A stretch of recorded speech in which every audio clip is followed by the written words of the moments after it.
Welcome in, everyone, to the Air Raid Hour. My name is Steve Mathis. You can find me on Twitter at Judge Mathis. Joined as always by my co-host Dave Tilton. You can find him on Twitter at Tilt Money. Together, we are the Bills guys. This is the Air Raid Hour presented by the Cover One Sports Network. Doing my best to try to be on screen, even though I'm in the middle of a move here. So not the most professional setup in the world. I'm right in front of a window, so you can see the sun over one of my shoulders there. But trying to get on camera today because I'm a little triggered. And I figured if I'm going to be triggered, if I'm going to be saying some things and I'm going to be saying them with my chest, I'm going to have to do it while on camera. It's kind of cheating to do it behind an avatar. But before we get started today, happy holidays to you, Dave, and to everybody except for the Arizona Cardinals and San Francisco 49ers. Oh my God. I think the Cardinals are going to be one and done in the playoffs, man.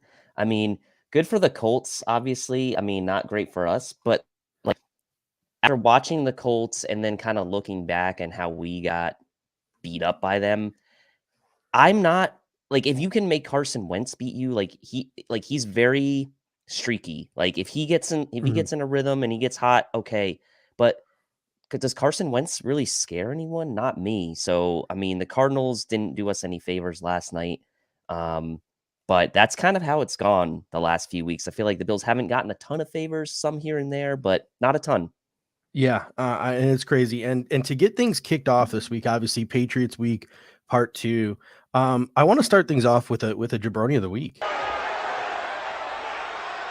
Jabroni, you are 3 seconds away. And The Rock means 3 seconds away from The Rock to lay the smackdown on your candy ass.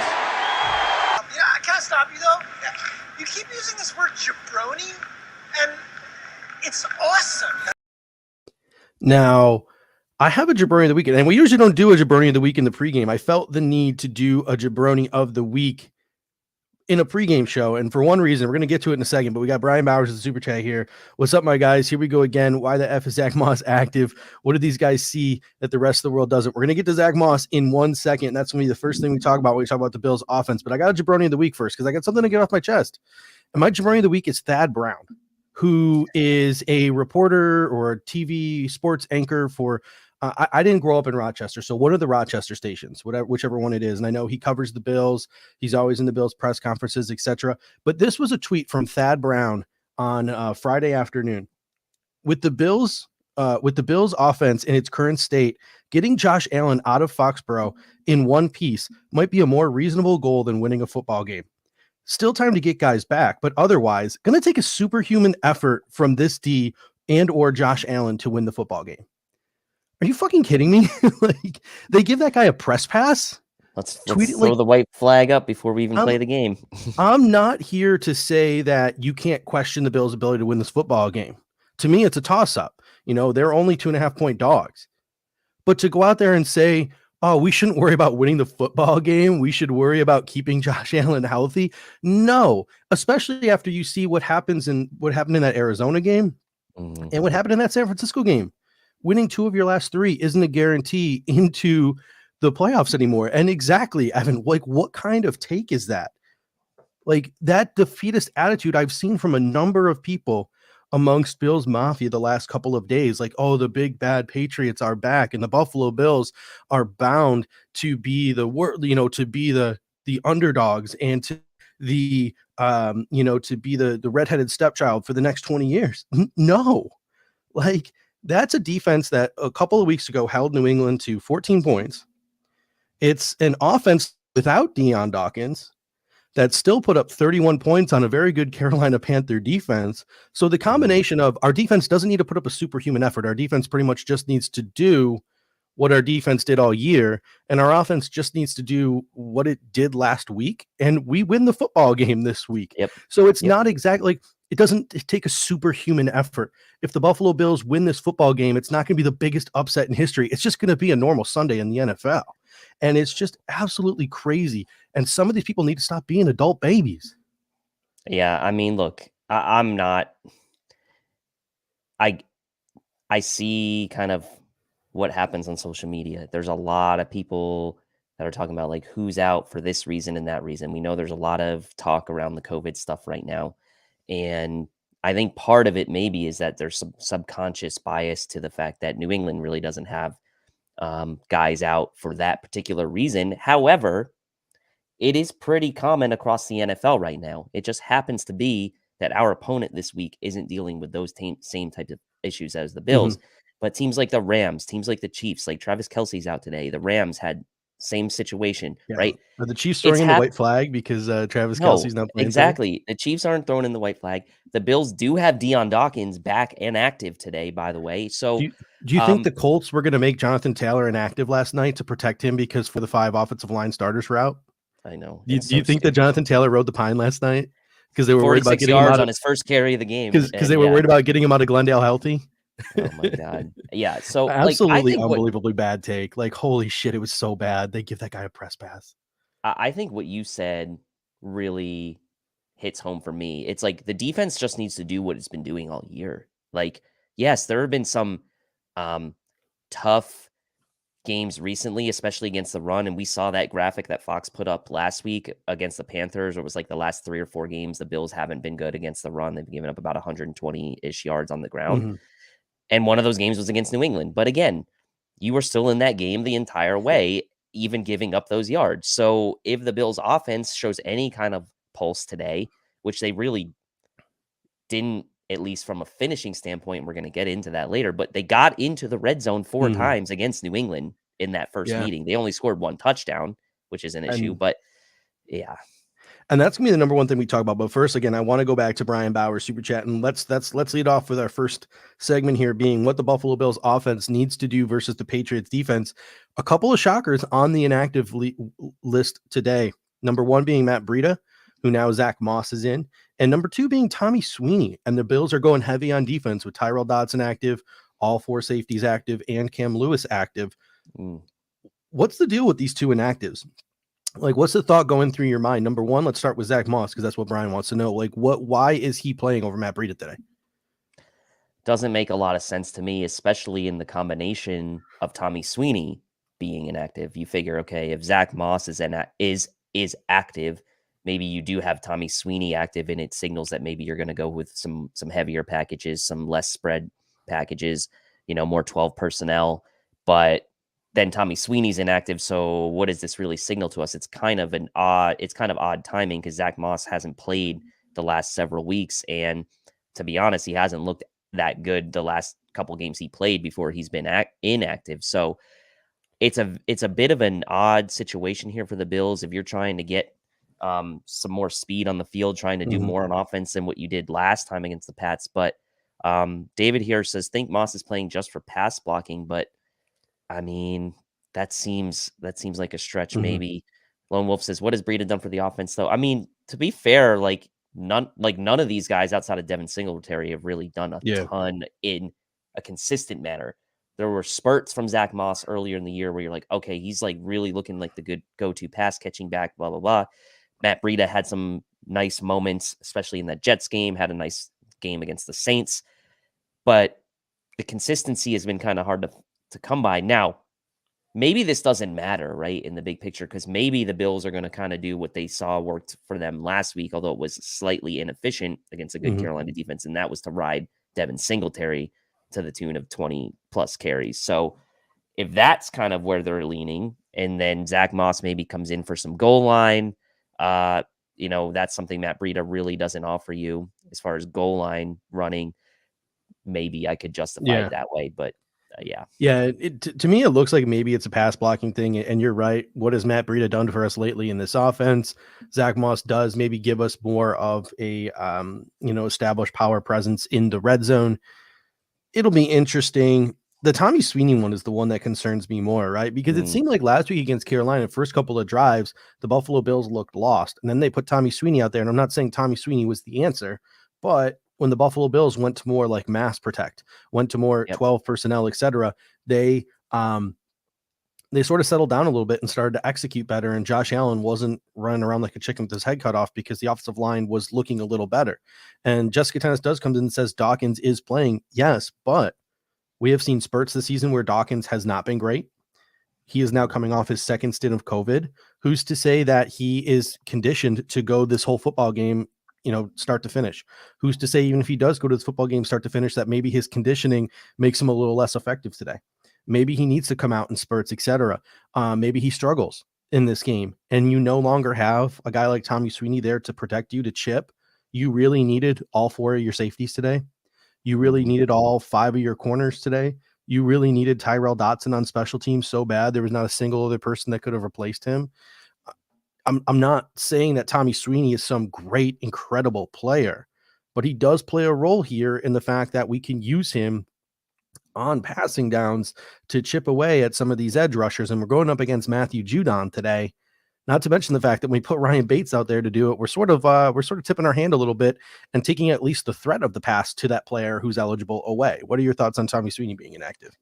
Yeah, and I mean, David comes in, says that. I mean, Knox is the only pure active tight end, and yes, Yeah. the answer is yes. Mhm. I mean, yes, Reggie Gilliam is active, but again, we haven't really seen him play tight end. He's been more of a fullback for this team, so it is a little bit odd. And this is where I get back to that combination of Moss being active and Sweeney being inactive seems weird to me.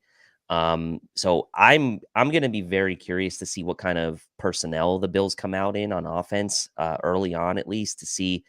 Maybe we're and maybe we're overanalyzing the bottom of the inactives list because maybe it's not going to matter because they're going to be 11 personnel the whole day. But it is a little odd, and I thought that yes, he did have the drop against Carolina, but otherwise, I thought he gave you a little bit of something blocking, right? And so in a game where maybe the Bills are just going to say, "Look, last time we played the Pats." Didn't go well in the red zone. We made 4 trips, only scored once. The 2 times we played them in 2020, we were actually, 2 opposite ends of the spectrum as far as game plans. We had the heavy run game plan the first time we played them, and then obviously Diggs had the monster game and Josh Allen went off the second time. So my guess is that they're going to be going more towards what they did that second time against the Pats and kind of really just saying, look, this is our season kind of quote on the line. We got to win this division. Let's put Josh out there, and we've got our best pass blocking tackle back in Deion Dawkins. Let's hope he can hold up, and let's just see what Josh can do in 11 personnel most of the day. So it'll be interesting. Yeah, a quick glance at the Bills' offense versus the Patriots' defense today. Patriots have been playing a lot more zone lately because they have struggled in man coverage. Matthew Judon, Christian Barmore, they could be problems along that defensive line for the Buffalo Bills offensive line. Deion Dawkins, obviously, as we have mentioned, is back today. Cole Beasley, Gabriel Davis are out. To me, the biggest statistic going into this game that I look at in terms of will the Buffalo Bills win this football game or will the Buffalo Bills lose this football game is the red zone. And if you look at it, the New England Patriots are the number 1 team, according to Football Outsiders, DVOA metric in the red zone. And the Buffalo Bills, while they have a pretty decent offensive DVOA, I think they're like 6 overall or something like that, 1 of 4 in their last game against the New England Patriots, and they have had red zone struggles this year. So to me, it all comes down to the red zone. What are your thoughts on what the Bills need to do to correct what went wrong in the red zone the last time they played this football team? Yeah, Bills 11th overall in offensive DVOA. I need to check what they are in the red zone, but I believe they're 6th. 6th in the red zone. Yeah, which if you think about it and That's you just crazy. say that, Yeah, it's good. I mean, but we've complained a lot about the red zone inefficiencies this year, but part of that is that the Bills are actually probably, I think they're the number 1 or number 2 team in the NFL as far as red zone trips. Like they have the most red zone trips. They're at least top 3. Aaron Quinn said this the best. Sometimes we don't look at our football team in the perspective of the rest of the National Football League. We look at them in this isolated window. And while the Buffalo Bills have, in our opinion, watching mostly the Bills this year, we're like, fuck, this red zone offense is not working. It's clunky. It's inefficient. Compared to a lot of other red zone offenses, they're pretty darn efficient. Pretty darn good. Compared to the rest of the league. I'd like to see, look, Josh Allen is another week removed from that foot injury. He did have some nice runs against Tampa, as we know, before that injury. And last week, they kind of protected him a little bit. He didn't do a ton. But when he got loose, he was very effective, right? And for me, those improvised plays are really where he has consistently done the most damage. Now, there have been a few, obviously the Houston playoff game and a few others where there have been some design runs that have worked out really well for the Bills. But my thought is in the red zone, like, you're down Gabriel Davis, you're down Cole Beasley. Emmanuel Sanders and Dawson Knox have to be the two guys that step up today. Mhm. And maybe, just maybe, we will see a little more usage of Isaiah McKenzie in some special packages down near the red zone, getting that New England defense, maybe getting McKenzie in motion pre-snap. I'd like to see pre-snap movement. I'd like to see a lot more pre-snap movement down in the red area to try to get the Patriots at least somewhat off guard. And then whether or not you actually give the ball to McKenzie, to me, it is kind of a moot point. It's more around getting that defense like going one way and you playing to another side of the field, the misdirection element. So Knox and Sanders really has to step up today with no Davis and with no Beasley. Yeah, I mean, Joe Marino mentioned that in his podcast earlier this week. He's like, this is a different offense than for the Buffalo Bills than the offense that faced off against the Patriots even a couple of weeks ago, because since then they have sort of brought Isaiah McKenzie back into the offense and they have instilled a lot of that jet sweep stuff and that motion. Even though they really haven't given the ball to McKenzie once, it has got those linebackers moving and has given a different look to defenses. So they have instilled more pre-snap stuff since that New England game. So it's a different offense that this New England Patriots team is going to be going up against. To me, you mentioned Dawson Knox and Emmanuel Sanders. I 100% agree with you, because those are the next men up, right? Like, all right, Gabriel Davis, Cole Beasley are out. All right, okay, so it's Dawson Knox and Emmanuel Sanders time. But to me, I'm team feed Isaiah McKenzie. I think that he offers a different dynamicism to the slot than Cole Beasley provides. Cole Beasley has struggled to get open against man-on-man coverage this year, as opposed to just finding the openings in, zone coverages. So I think there's just a different dynamic that Isaiah McKenzie brings to the slot, a little bit more speed, a little bit more agility, a little bit yards after the catchability. And if you're the Buffalo Bills and you got guys like Matthew Judon and Kyle Van Noy and Christian Barmore that are going to be coming after you all day, McKenzie, Knox, and Diggs, I'd like to see an emphasis on getting the ball into their hands quickly. I don't think it's a word. I saw you laughing at me. I don't think it's a word. It's okay. I'm allowed to invent words here. This is our show. We're allowed to invent words here. I actually everyone know what I meant. They knew what I meant. Rolled off. They knew what I meant.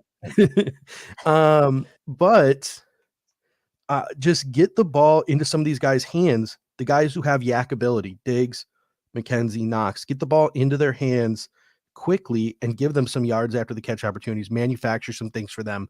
I would like to see that from the offense.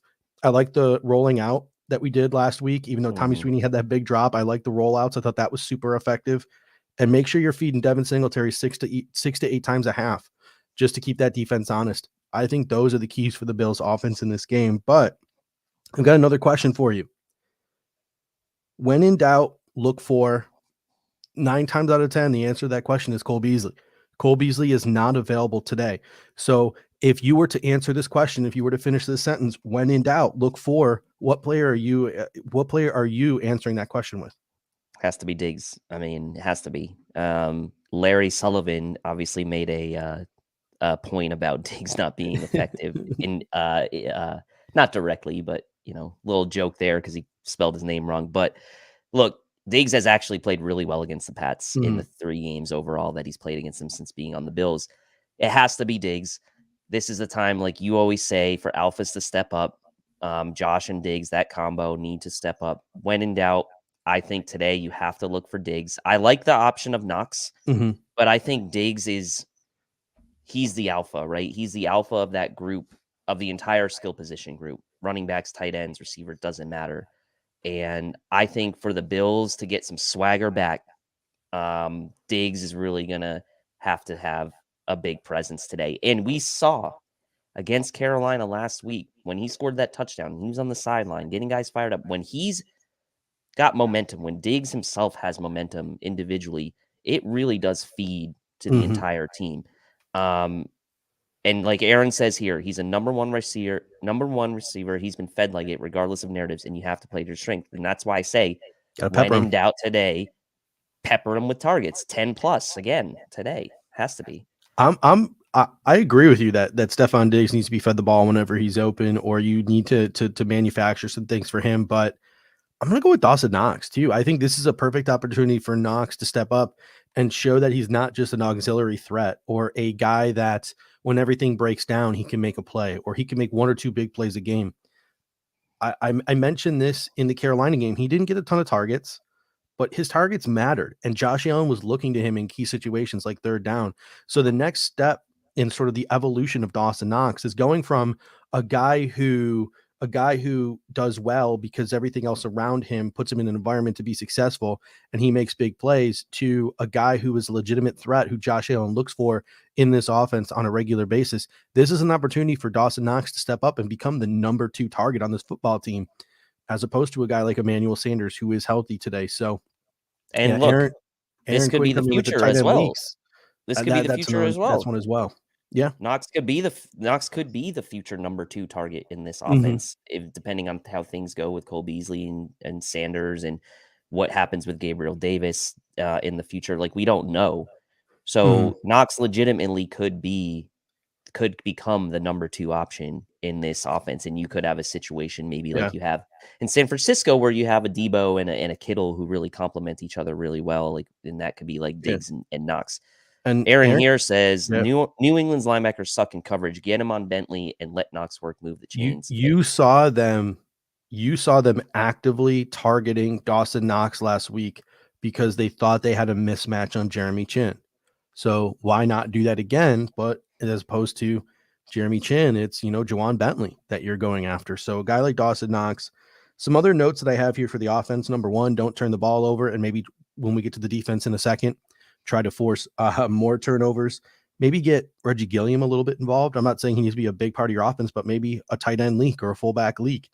Get Reggie Gilliam the ball in his hands and maybe see if you can catch him off guard. He's the kind of guy who can maybe make a play if no one is expecting it. I'd like to see maybe some Sanders on the inside, even though I think most people are going to assume it's going to be McKenzie on the inside. Let Jake Kumaro get some run on the outside. And I think Kumaro and Hodgins are going to be it's going to be interesting to watch them in the red zone. All right. So some stats here from Sports Information Solution, and a little hint for our guest coming up in about 7 minutes. He actually works for Sports Information Solution and used to be an integral part of this show. So it's a little teaser as to the guest coming up here for our superlative section. But Isaiah Hodgins per SAS, his career in the NCAA in the red zone, 29 targets, 22 of those 29 targets were catchable. He had 21 catches for 173 yards, 16 touchdowns, no drops. That is Isaiah Hodgins' NCAA statistics inside of the red zone. So Isaiah Hodgins active today. Get that man on the football field when the Buffalo Bills are in the red zone. Yeah, and I totally agree. One other thing to point out here too, DVOA Football Outsiders, 3rd and 4th and longs. So really just 3rd and longs, right? Not a lot of 4th and longs from an absolute number standpoint. We're talking about the number 1 and number 2 defenses in the NFL per DVOA on 3rd and 4th and long. New England's number 1, Bills are number 2. So to go along to finish this point around the Bills offense, like, you got to stay out of 3rd and longs today. If you're the Bills offense, give yourself a chance. And that's where I think, like you said, giving Devin Singletary those 8 or so touches per half, even if he's only getting 2-3 yards a pop, if you can get yourself into these 3rd and 4s, 3rd and 5s and less, it's going to make a world of difference. And then guys like Knox don't necessarily have to be huge field stretchers to convert these 3rd downs, and like those tight end leaks, like Aaron mentioned, those could be good for 5-6 yards, and that may be all you need to keep the chains moving. So got to stay out of 3rd and longs if you're the Bills offense. We got one of 2 choices here. Our next segment is the Bills defense versus the New England offense. And, me and you could spend the next 5 minutes rushing through it and then bring on our special guest this week. Or we can just bring on the special guest to maybe talk a little bit about the Bills defense against the Patriots offense.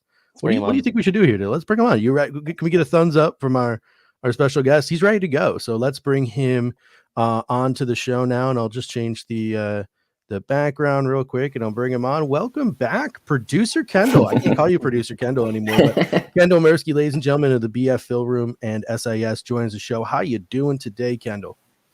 Great. It's great to be back. Great to be back on the ARH, different network, but it's still the same show. It's great to talk to you guys again. For those of you who are new to this show now that we are here on the Cover One Sports Network. Kendall used to be producer Kendall. He used to come on the back half of every show. He used to write up a nice article for us every week, and he was an integral piece to our draft coverage last year. At one point, like, we pretty much were just like, let's just start the show with Kendall. Let's just bring Kendall on for the whole time. And it was a 3-man show there for a while in the off season, but he has moved on to greener pastures. He has elevated himself above us little people here at the Air Raid Hour, right, Kendall? That's not true. Don't put it like that. Don't belittle yourselves. You guys do great work. We have to grovel so that we can get a job in an NFL front office one day. Yeah, Right. when you're the New York Giants GM in 2 years, I want a job as their like head of I want a job as their head of marketing. I'll give them I'll give those fans a large soda. I'll give them a large soda. Better be cheap though. Things are expensive out there in New York City. You got to make it cheap for them. Anyways, so let's get this thing started. The Bills defense versus the New England offense. It's a hobbled running back room. I haven't had a chance to look at New England's inactive list, but my guess is Harris and Bolden are probably both playing, despite the fact that they're hobbled with injuries. My guess is David Andrews is probably also playing, despite the fact that he was dealing with an injury. So a hobbled center, a hobbled running back room, a wide receiving core that's missing Nelson Aguilar, but now has Jacoby Myers. It has obviously Kendrick Bourne back, and N'Keal Harry, I believe, is also playing as well today. So they're a little bit dinged up on offense, but most of the players, despite that, are active today. For the Buffalo Bills, obviously Trey White has been out for a while now. Star Lotulelei is out for personal reasons, but that's it. I like this matchup of the Bills defense versus New England's offense. I think the Buffalo Bills can have a lot of success against this New England offense. Dave, what do you think? What are your initial thoughts on this matchup here?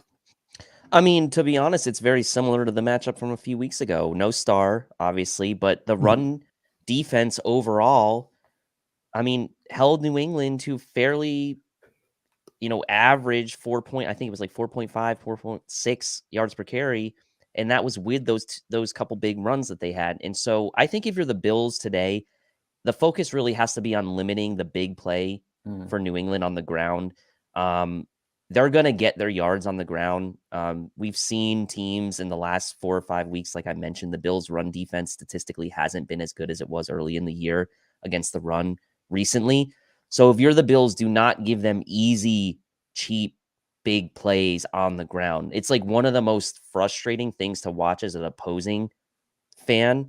And it's one of the most like satisfying things to watch when your team does it. Like when your team breaks off a big run and it goes for a touchdown or it's a big run, like it's like demoralizing, honestly, to the other team, because you can do it. Like passing, it happens all the time in today's day and age. But when it happens on the ground, it's really frustrating. So if I'm the Bills defense, limit the big plays on the ground for New England. Put the ball in Mac Jones' hand. We know the weather isn't going to be like it was the last time. Like make Mac Jones have to beat you on 3rd and longs. Like I mentioned, Bills number 2 in DVOA on 3rd and 4th and longs. So their third down defense is right there with New England on those 3rd and 4th and longs. And if Mac Jones beats you with Kendrick Bourne, Hunter Henry, like so be it. But you cannot go out today if you're the Bills D and let the Pats do what they did to you last time. Now they're not going to throw the ball 3 times. Like it's just like I would be shocked. But you cannot let them get big game-changing, momentum-changing plays on the ground if you're the Bills defense. Kendall, what are your initial thoughts on this matchup of the Bills defense versus that New England offense? I think it's exactly what Tilt said. It starts with stopping the run.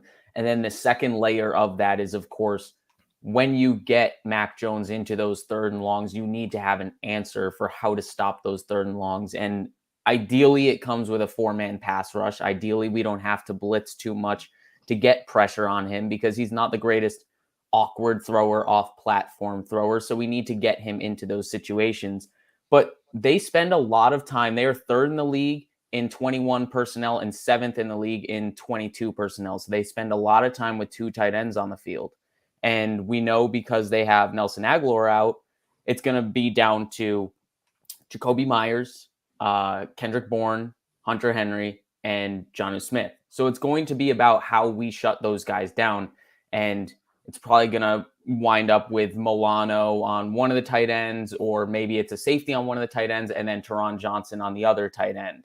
And while you might think there's a height disparity there, and honestly, both of those matchups, there are some transferable skills to guarding tight ends in both Milano Johnson and or either safeties in guarding tight ends. So there's a way that we can take away those tight ends and really force Mac Jones to stretch the field horizontally and vertically and force him to pass to those wide receivers.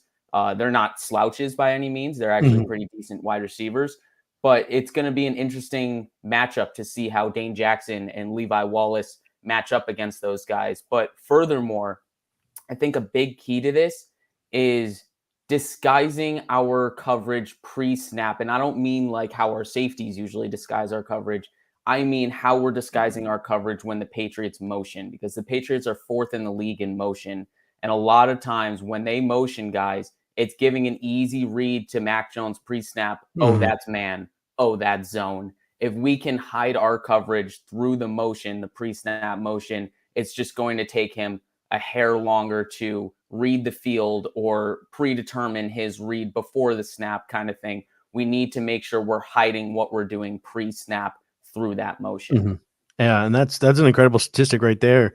To me, that's the number one reason why we're sitting here baffled that the Bills don't do more of it, to give sort of an indicator of what the opposing defenses are trying to throw at the Buffalo Bills. And Aaron comes in with another statement here.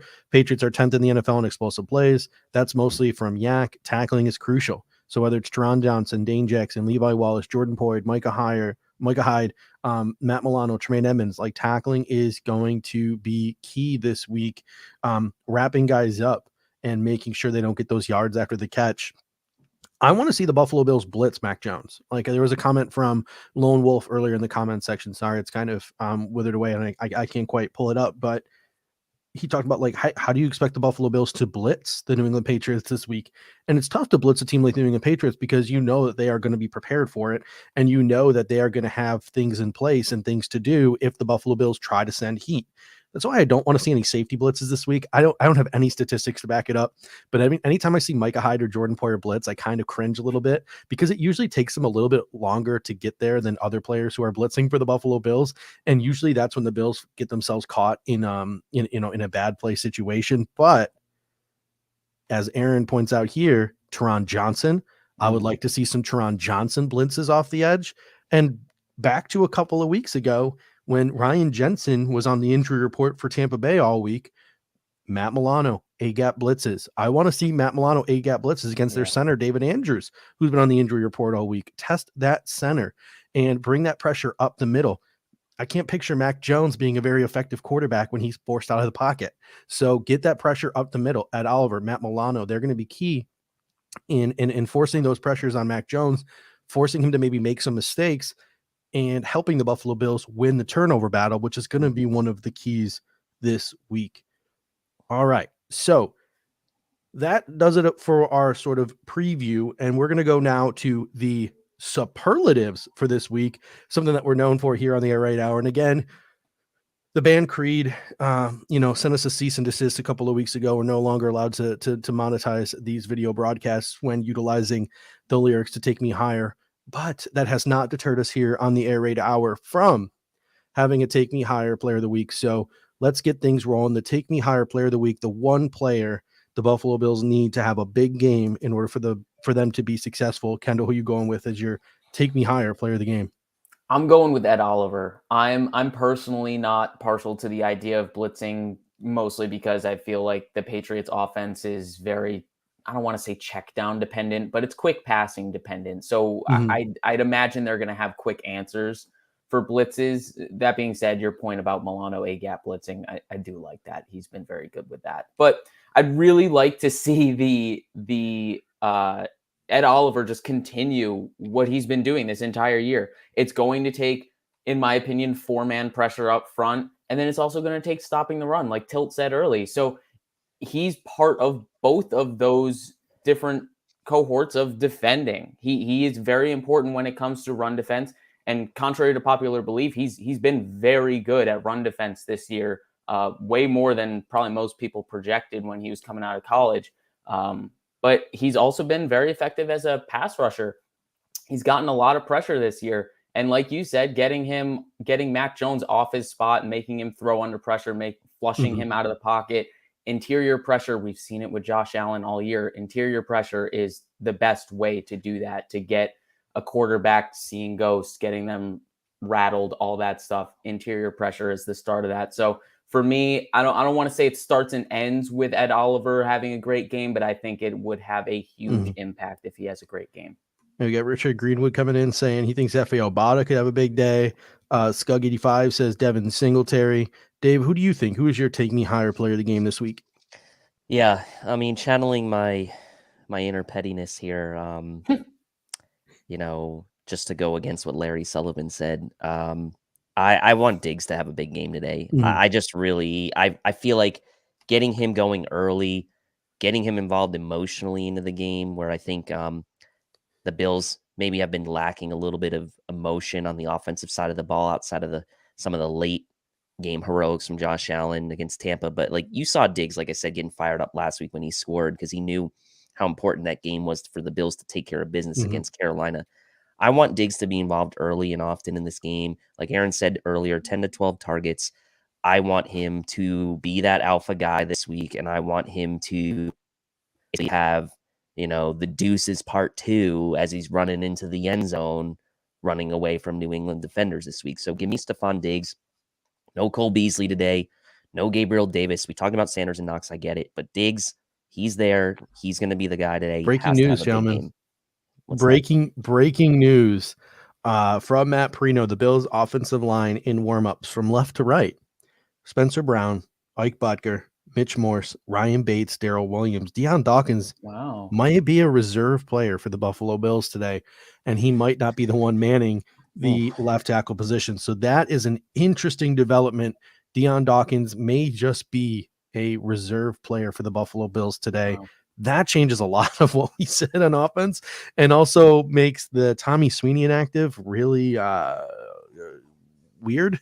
But that is an update from the sidelines there in Foxborough. We got Kubasonic coming in saying Jerry Hughes is the take me higher player of the game. Somebody else said, are we going to get a Gregory Rousseau or an AJ Epinesa sighting? My guess, if one of those three guys is going to be a take me higher player of the game, number one, it can't be Epinesa because Epinesa is inactive today on the COVID list. Gregory Rousseau is probably going to be more worried about setting the edge in the run game. Yeah. So it would be a guy like Jerry Hughes and his veteran instincts. He would be the one of the three to make the play today and be the take me higher player of the game. We got Ned Ryerson coming in with Super Chat. He says, I was going to ask, at 100%, what percentage of health do you think the Bills would expect Deion Dawkins to have him active today? Really appreciate your show. Merry Christmas. Well, we appreciate you, Ned. And it looks like maybe, I mentioned this earlier, like when I was confused about why Tommy Sweeney was not active today, like there's no one really other than Reggie Gilliam to chip. And now if Ryan Bates is starting, who's the sixth offensive lineman coming off the bench now to play that tight end role? Is it Deion? Is it Bobby Hart? Is it Tommy Doyle? There's no backup guards other than like Deion Dawkins, who's got that guard flex.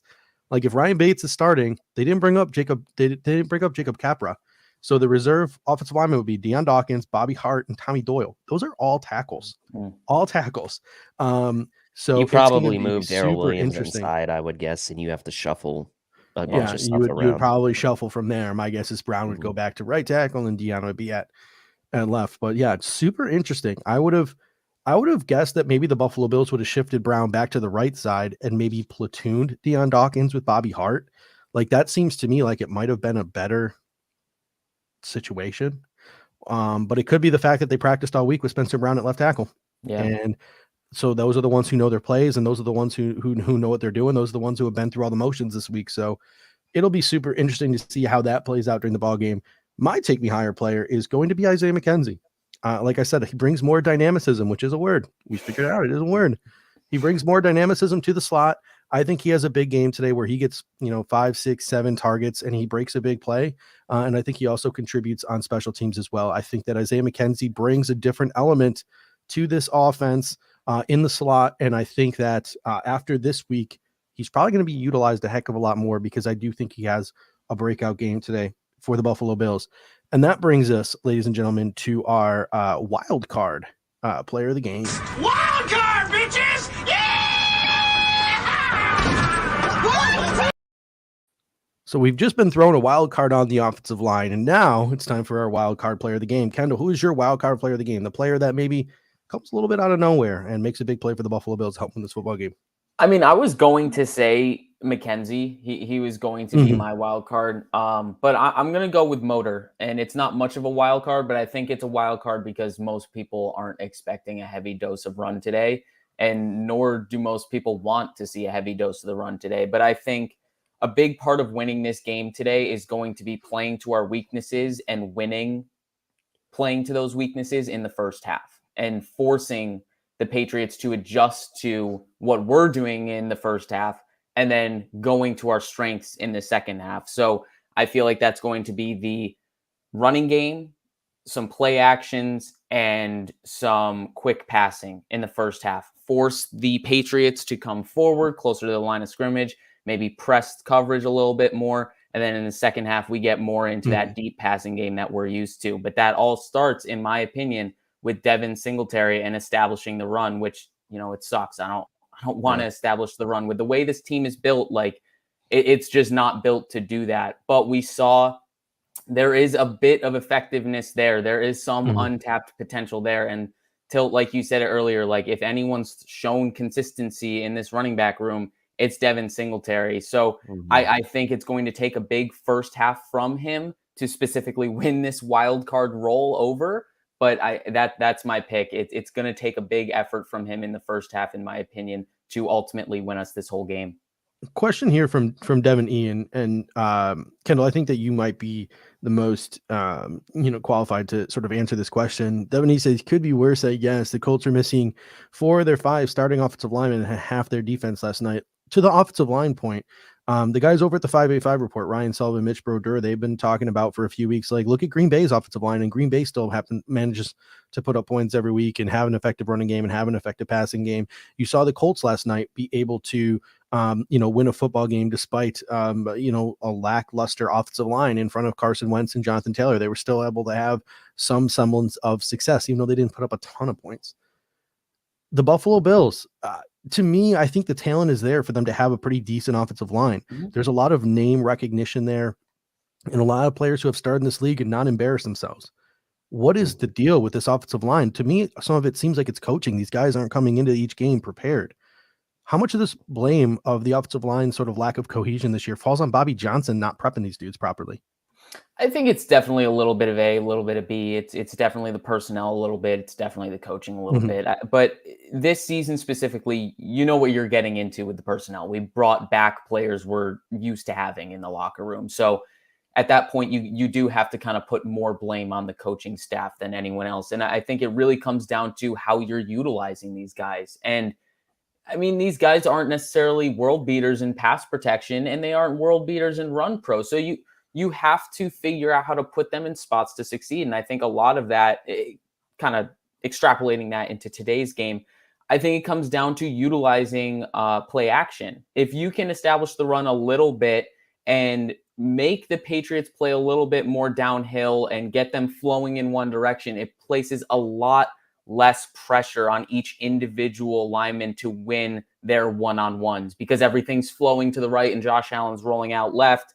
It really comes down to can Dawson Knox hold his edge block, or can Spencer Brown hold his edge block and give enough time for Josh Allen to make a throw on the run flowing to his left or to his right, wherever it is. So I think it's about putting them in a position where if they don't win their one-on-one, then the play isn't over. But we've seen that so often this year where it's coming down to each individual offensive lineman winning their one-on-ones.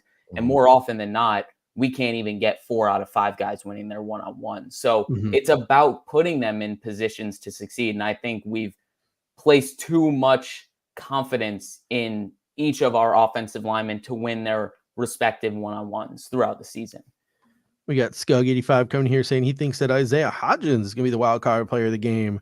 We got Y coming in saying the wild card is Vernon Butler. That would be my favorite part of last week. Was Vernon Butler made one good play and I thought it was a sack, and the sack was credited to someone else. That was my favorite part of last game. Wild card player of the game, says Lone Wolf, is Tyler Bass and 6 field goals, even though he hopes that doesn't happen. And then David L coming in saying wild card will be Dane Jackson. So Dave, who's going to be your wild card player of the game? Yeah, it's about time we get one of those really signature Taron Johnson pick sixes, isn't it? It's about time for one of Ooh, those. It's tis late the in the season. season. Tis the It's late in the season. season. Bill's trying to wrap up that playoff spot. And he's done this, late in the season now, a couple years ago. And so I like Taron Johnson to be a wild card player today. Sure, tackling is going to be important, like we've all said. Sure, tackling not just in the run game, but wide receiver screens, short, quick passes to the tight ends. Like, do not let them get the yak. And then maybe a blitz or two off the edge to try to knock Mac Jones out of his rhythm, get him off his spot in a situation like you said, Steve, where the Bills wouldn't have to use the safeties from a blitzing perspective. So outside of Milano on the A gaps, like Taron Johnson off the edge, I like. It worked last week, and it worked a little bit against Tampa Bay. We know Brady doesn't get sacked much, but I like Taron Johnson having a wild card type of game today. I think he has yet to place that signature moment for himself on this season, and today would be a perfect time to do it. Yeah, I got Rico Garion coming in saying Dawson Knox is his wild card lone wolf, hoping that Stevenson returns one for a touchdown today. And Tucky BB and me are on the same page. He says wild card has to be touchdown Jesus. I'm going to sort of take a cop out here. I'm going to say either touchdown Jesus, Jay Kumaro, or Isaiah McKenzie. Those are my two wild card players of this game. I think in the red zone, one guy's nickname is Touchdown Jesus because that's all he does is catch touchdowns when he catches the football. And the other guy, Isaiah Hodgins, I read off his SAS statistics earlier about just how effective he was in the red zone in college there at Oregon State. So whether it's Jake Kumaro or whether it's Isaiah Hodgins, whoever does get those opportunities in the red zone, I think one of them makes a play today and scores a touchdown. And that leads us to the player on the other team that we have to respect. I pure, straight hate you.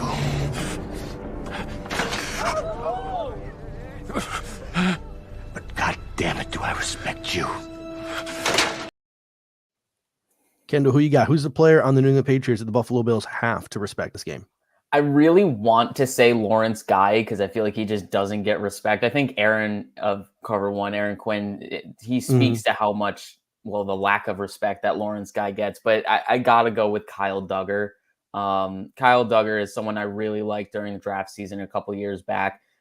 Plays in the same vein as Jeremy Chin, where he can take out your tight ends. He can also take out a slot receiver. He can also play deep safety if he has to. And last time we played the Patriots, it was a lot of Adrian Phillips because Kyle Duggar, I believe, had COVID. So this time around, and we actually saw how great of a game Adrian Phillips played against the Bills in that first game. And I think it's just because of the defensive scheme. It places a lot of emphasis, the Patriots defensive scheme, on good safety play. And we see, Devin McCourty, or is it Jason? I don't even know at this point, the McCourties. But either way, Duggar is going to be put on a spot, especially with the quickness of McKenzie if he's guarding him in the slot, the physicality of Knox if he's guarding him as the inline tight end, whatever it may be, and then coming down and run support if he has to do that. He is a jack of all trades, and we need to respect his presence on the field, much like we had to respect Jeremy Chin last week because we saw the kind of play that he made on that ridiculous interception he made. So we got to put some respect on Kyle Duggar's name. Not saying we got to shy away from him like some defensive players in this league, but expect a play or two made by him today. Yeah. We got Scuggs85 coming in saying it's got to be Judon against a guy like Spencer Brown, and a couple other people have come in and said Matthew Judon as well. Who do you got, Dave? Yeah, Judon is the answer we probably would consensusly. I don't know if that's a word. Oh, ha! We're making up words today. Now.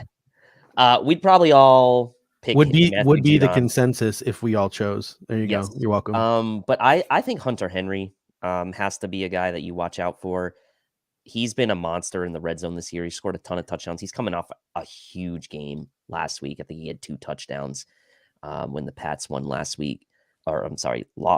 last week to the Colts. But Hunter Henry has been a monster all year. And we said before the season that the combination of him and Jonnu Smith was going to be an interesting one. Jonnu Smith got more money, if I'm not mistaken. Hunter Henry has been the better player this year, and he is nasty in the red zone. So for the Bills, if you can hold the Patriots to field goal attempts or keep them out of the end zone, I really like their chances today. But Hunter Henry is a guy you have to look out for today. Obviously, Kendrick Bourne's up, Aguilar's out. The receivers, yak ability, that's something obviously. But Hunter Henry to me is he has just been an awesome player for them all year. So I feel like we really have to shut him down today. Mm-hmm. Yeah, you got Kyle Duggar, who's that hybrid player in the secondary, can do a jack of all trades, can do a lot of things. We saw the issues that Jeremy Chin provided, on that interception a week ago, and we saw the issues that Rudy Ford in the Jacksonville game provided. You obviously mentioned in the comment section mentioned Matthew Judon, who's one of the better sack artists in the National Football League, going up against what appears to be Spencer Brown at left tackle today. That's going to be an issue. You mentioned Hunter Henry, Jonas Smith. Tight ends have given the Buffalo Bills issues historically. So since all of those guys have been sort of mentioned already, I'm going to go with Christian Barmore. And I think that Christian Barmore is a rising player in this league. I think that he's going to be a very good, stout interior presence for the New England Patriots for a long time to come. Now, I'm not saying he's at the level of a Cam Hayward or he's at the level of a Chris Jones, but we have seen our interior offensive linemen get ragdolled by some of these better interior players. So if a guy like Christian Barmore is going to pop off the tape today, it's going to be a huge test for Ryan Bates. Hey, Ryan Bates, we're finally giving you a chance to start a football game. Make the most of it, because you're going to probably be going, nose to nose with Christian Barmore, or whether it's Ike Bottker or whether it's Mitch Morse. They got to contain sort of that interior of the defensive line, guys like Lawrence Guy, guys like Christian Barmore, because Kyle Van Noy, Matthew Judon, Dante Hightower, they can have success getting after Josh Allen if the guys in front of them are having success as well. So a guy like Christian Barmore is someone that I would keep an eye out for and make sure you are respecting. All right, that leads us now to our hottest takes heading into this week. What week is it now? 15? 16. 16. Last year, this would be week 15, but it's week 16 now. Hottest take of this game. Oh my God! We're having a fire sale! Oh, the burning! It burns me! Evacuate all the school children! Oh, me! This isn't a fever! Sing, Gray! Can't even see where the knob is! So, Kendall, what is your hottest take heading into this football game? So this is probably a bit regressionist if we're making up words, and if that is a word. Regressionary? Whatever it is. Take field goals. Take field goals. I swear to God, this year, across the entire landscape of the NFL, we've left more points on the board than any year ever, in my opinion, that I can remember in my lifetime. I swear everyone's going for it on fourth down in the red zone. Everyone's going for it on fourth down near the red zone, near the 40-yard line, whatever it is. The conditions shouldn't be an issue this time around. Our defense is a good defense. The Patriots take a lot of field goals. They kick a lot of field goals. I think this is a game where you just have to take all the points that you can get. And I know sometimes that means forfeiting the 4 extra points if you convert the fourth down and get the touchdown and the extra point.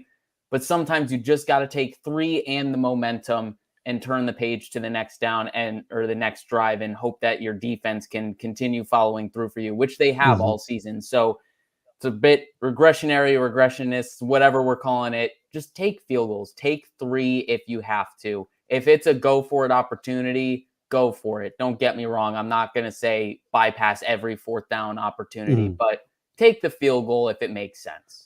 You got Evan Anderson coming in saying, hot take, Leslie Frazier becomes next head coach of the Jags. Listen, if sacrificing Leslie Frazier to the Jags and getting 2 third-round draft picks is what the Bills need to beat the New England Patriots today, I'm willing to make that sacrifice. Skug85 comes in and says, Stevenson, punt return touchdown and a receiving touchdown deep ball. That is a hot one right there. And Todd Brady coming in live from the UK, checking in and saying happy festivities. So thank you, Todd, for tuning in all the way from the UK. I'm sure you are up early, up late. I don't know. I don't know how clocks work. It's late. It's later there. 5 hours later. It's about 6 o'clock there. Oh, so it's the evening time out there in the UK. So what is your hot take, Dave, heading into this football game? I was gonna joke and say Bills only passed the ball 3 times, but no, I'm not gonna go there. I think Stephon Diggs scores multiple touchdowns in this game and has over 125 receiving yards. It kind of goes along with Jerry. I mean, look, my pettiness is I'm not the most petty guy, but like I am petty against Larry, Barry, whatever the hell his name is, Sullivan. And Diggs is going to go off today. 2+ touchdowns, 125 yards. I don't know how many catches that equates to, but he's going to have a monster game. I don't know that it's going to be on the level that he had last year late in the season with the 3 touchdowns and close to 150 yards, but I like him to score twice today, and I like him over 125 yards. Absolute baller move from Evan coming in saying it's 240 here in Korea, coming in all the way from the Pacific. And we also got John coming in from Ireland. So it is, yeah, Lone Wolf says, I hope you beat South Korea. The Bills Backers International in the comment section. I love it. My hot take this game is same as my hot take last week. F.A. Obata 2 sacks. I think F.A. Obata is going to contract year. He's going to be making a push to be one of the Bills' starting defensive ends or a key contributor to the Buffalo Bills defensive line next year. And if not, I think he's going to be over the next couple of weeks securing himself a payday elsewhere. I think F.A. Obata has been extremely underutilized all season. And I think you see a ton of F.A. Obata today. And I think you see him make some more key plays. And that brings us to the last thing we got here this evening, and we'll try to this morning. And now you got me thinking I'm in England. And we'll make it quick. Our game predictions. Back to the future. Back to the future. Back to the future. Back to the future. Back to the future. Back to the future. Back to the future. Anyway, Kendall, what is your game prediction for today? Paint a picture for us. I'm going 27-24 Bills. I think it's going to be a grinded out style game, probably last person that has the ball kind of game. It's going to be annoying because we're going to see some punts, we're going to see some field goals, we're going to see some special teams play, field position battle, all that stuff. It's going to be your classic Belichick grinding it out kind of style, but I think the Bills pull it out at the end because of Josh Allen heroics driving down the field. Final 2 minutes, what have you, whatever it is. But I think the Bills do squeak out a victory in Foxborough and get the hold of the division. Yeah, we got Dan Van K coming in saying North Koreans are all Jets fans. I doubt that. No, honestly, I think they're all Pats fans. I feel like Kim Jong-un or whatever Kim Jong is in charge of North Korea probably looks at Bill Belichick and thinks to himself, there's the kind of guy I can support. And then whoever he supports has to be supported by everyone else in North Korea. So I think North Koreans are Pats fans. So a win for the Bills today is a big middle finger to those in North Korea. Fuck you, dictators. Anyway, Dave, what is your game prediction for today? I do agree with Kendall that it's going to be a grind 'em out kind of game, but I actually don't think it's going to be as high scoring as maybe some people think. I think mid-20s maybe will get you the win in this game if you're the Bills. I think that it's an interesting spot for the Bills to be in. They've had this kind of back and forth year where they've kind of gone win-loss, win-loss. They did have the 2 losses in a row, but they've always kind of had this out to we've got more games left to get it going. But after today, you don't really have more games left. Yes, if you lose today, you're not out of the playoffs. But if you win today, you really, really help your chances in making the playoffs and winning the division. So the Bills are kind of out of these games in hand, if you will, to use a hockey term, and they've got to win today. I think it'll be a grinded out game. I think the Bills will come up victorious in the end. Josh Allen will be the difference, and they're going to win 24-20.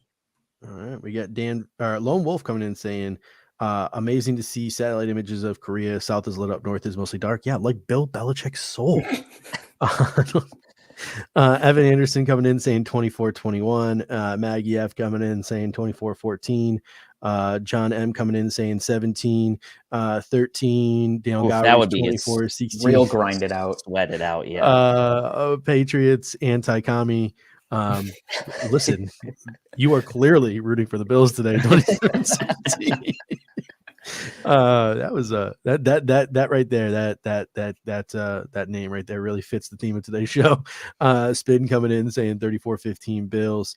I'm gonna go I'm gonna go Bills. Listen, first the Bills have to win this football game. I can't put up with the national media and the national narratives and people on social media if we lose this football game. So, for the sake of my soul and for the sheer fact that I spent the first 10 minutes of this show making fun of Thad Brown, for the fact of those two things, please don't let him be right. Please don't let the national media get another W here. I'm going Bills 23, Pats 20. The Bills get 2 touchdowns and 3 field goals to the Patriots, 2 touchdowns and 2 field goals. I think the Patriots tie the game late. Everyone does their little freak out, and then Josh Allen leads the game-winning drive, and Tyler Bass kicks the game winner as time expires. Bills 23, and who we playing? Patriots 20. And one final note before we go, and before we let Kendall talk about where you can find his work. Uber Hansen from the Process on Tap podcast, he had a great tweet this morning. Something to look out for today. Final note. It is Sean Smith officiating this football game. In the one game he has officiated the Bills this year, week 8 versus the Dolphins, there was the most flag game of the Bills season with 18 flags. Wonderful. The last time Sean Smith officiated the Patriots was week 7 of last season, and there were only 9 flags total. So half as many flags as there were the last time he officiated a Bills game. So keep that in mind as we head into the officials aren't going to dictate how this game goes at all. And they're probably not going to have any effect. We're not going to talk about them at all during or after the game because they're just so good at what they do. I can't believe you bring this up as we're closing the show down. That's just very sinister of you. Kendall, where can the people find your work, man? All right, so you can find me and my co-host Clay Troya on Wednesdays on the Buffalo Fanatics YouTube page at 8:15 Eastern time. That's when we do our film sessions on the prior week's game. So you'll catch us this Wednesday talking about the Pats game. And during draft season, I'm sure you guys are going to be purchasing your Sports Info Solution rookie handbooks again. Oh, we will. Are you going to have some scouting reports in there? Oh, I'll have like at least 8 to 10 somewhere in that Yes. range scouting reports in that book. Yes. So yeah, Nice. if you want to get your hands on one of those, yeah, you'll find a couple. We'll be bringing you on during draft season if you're not too busy for sure. us little people here at the Air Raid Hour. I'm sure I'll have plenty of time once my internship is over with them. All right. Well, Kendall, thank you so much. And ladies and gentlemen, thank you so much. The comment section was awesome as always. I will try to now I just look like this. Like I look like I'm narrating like a horror docuseries at this point. I figured I should turn the camera back on and it shouldn't be I kind of like it. Especially if we were like having a guest. He was kind of rude. So this is the best I could do. I'm like literally You in got front that of a glow window. around I'm the in front of a microphone. window. Yeah. Who's that guy? He's like, it was false. Like it was that whole different meme or whatever about it not being true. That's kind of like what I look like. Yeah, that's kind of what I look like right now.